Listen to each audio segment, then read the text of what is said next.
أيها السادة والسيدات، ونحن في أيام الفرح بذكرى مولد خير البشر والبشرية جمعاء سيدنا محمد عليه أزكى الصلاة والسلام الرحمة المهداة، وكيف لا نفرح بالحبيب صلى الله عليه وسلم وقد فرحت به الكائنات، كيف لا ننتشي بذكره وقد تعلقت به الجمادات والوحوش. الصلاة والسلام عليك يا رسول الله، السلام عليك يا سيد الوجود، الصلاة والسلام عليك يا من شرفك الله، كيف لا نسعد به سيدا وشفيعا. وقد كان صلى الله عليه وسلم يقول إنه يعرف حجرا كان يسلم عليه قبل الهجرة، وهل من كان وفيا لحب حجر ينسى بشر؟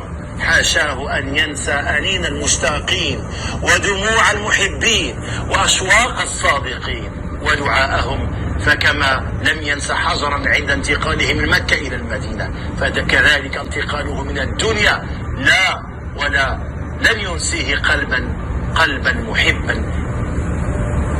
أنت لا تنسانا يا رسول الله، من يعتصم بك يا خير الورى شرفا الله حافظه من كل منتقم. هذا هو رسولنا وقدوتنا في الوفاء والعطاء.